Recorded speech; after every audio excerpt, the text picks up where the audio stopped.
I'm Michael Gore, the composer. This is Dean Pickford, our lyricist, and Larry Cohen, who's written the book, who also adapted the novel to the screen. The three of us have been working on the show for the last few years, and now thanks to a very talented group of performers who's on its feet for the very first time, in its first stages and the reading. What you're going to see and hear today will require your imagination. There are a lot of special effects in our show, thanks to Carrie's very strange gift. Lights explode, objects levitate, in the air, windows slam, lasers come out of Carrie's fingers. You get the idea. You won't see any of these. Nor will you see the choreography that's going to play a dynamic role in our musical. A very 80s, very MTV-style approach to dance in the theater. But what you will see and hear today are the music and dramatic highlights of the first act of Carrie the Musical, based on Stephen King's classic novel. In the early winter of 1972, a Maine housewife dusting her husband's makeshift study fished a manuscript out of the wastebasket and sat down to read it.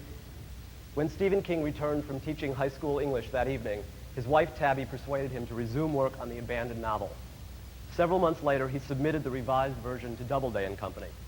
The following March, they published Carrie, a little novel about an ugly duckling who discovers in her unhappiness that she has a strange and wild talent, telekinesis, the power to move objects with her mind.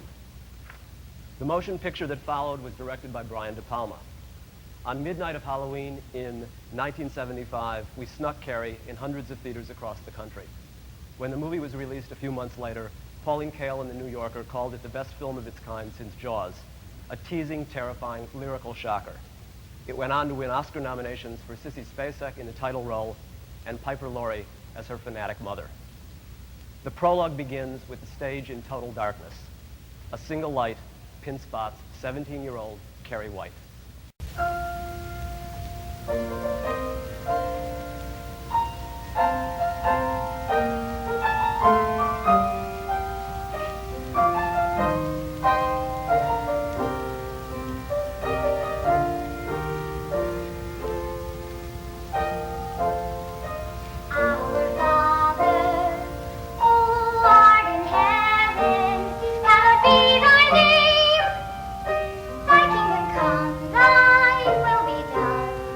On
and just start looking good. If only you would. Come on, girl, stop it! It's all for the bird. She's gonna eat your heart. Too tough, life is so hard. Enough, when do the good times start? It's rough, growing up. There's always a hitch. Ain't it a bitch? I'll be back in a minute, class. Get moving. Hey, chickies, how you doing? Hey, darling, good. Great. Hi, Tommy. Billy, no, let them touch me. Hey, you wish. Yeah, we can come here. Hey, Chris, that's a real cute outfit. Yeah, bet you'd like to get your hand inside it, wouldn't you? Yeah, I would. Billy, Yeah? Billy, Yeah? rotate on it. You guys know better now, move it. All right, seniors, I want to see some sweat. Senior prom's a week away, and I'm already tight. The only boys who last so far are boys I never liked. Men will never ask you out unless your body's tight. What if she's right? What if she's right? Too tough, life is so hard. Enough, when do the good times start? It's rough, growing up. There's always a hitch. Ain't it a bitch? Too tough, life is so hard. Enough, when do the good times start? It's rough, growing up. There's always a hitch, always a snag. Ain't it a drag? Ain't it a bitch?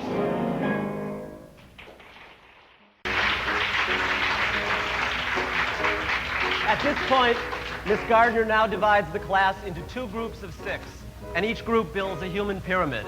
Carrie, of course, is the last girl in her group. Nervous and clumsy, she manages to collapse her team's formation, bringing her furious classmates literally to their knees. What a joke. What a toad. Carrie! Carrie! Carrie! You eat shit. Girls, head off stage to showers. Don't forget to stretch! Never mind, Carrie. Go change up now.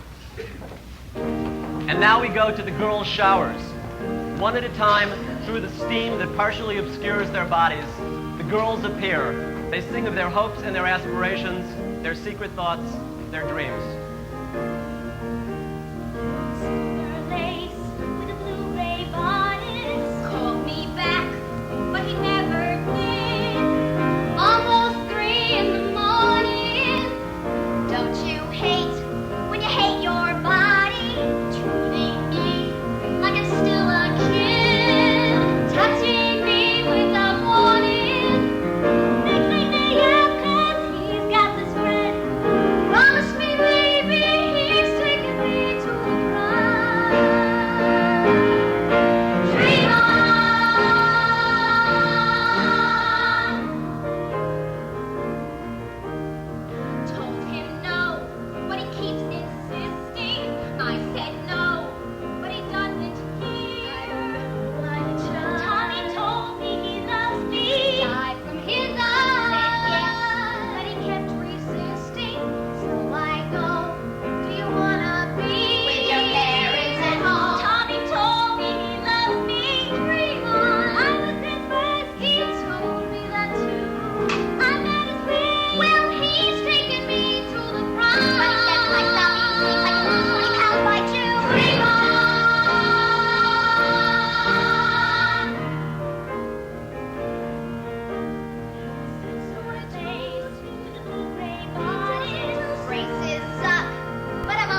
lockers, changing into their school clothes.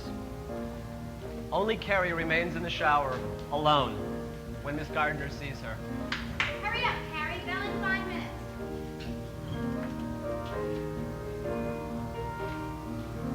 They laugh when they know I'm trying. The saints, everybody sings.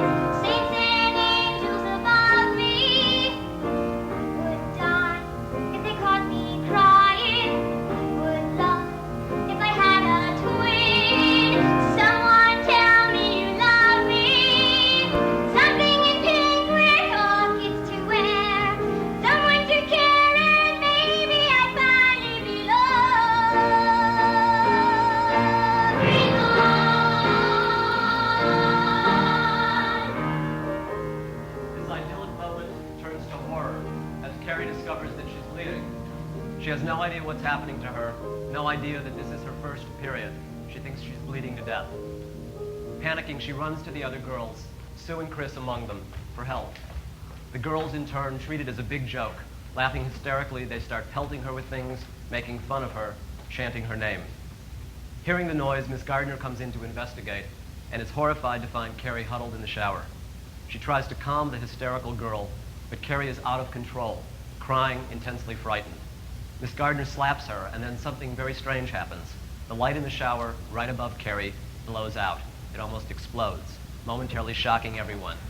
Miss Gardner helps Carrie off stage, and at that point we hear, Did you believe that stupid bitch bleeding like a stuck pig? Yes. Well, she was. Well, she was. and now we go to the principal's office. Miss Gardner, still upset by the incident in the shower, describes it to the insensitive Mr. Morton. He really doesn't understand what she's talking about, and he even feels uncomfortable discussing it. But then he consults his files, and it all makes a little more sense to him.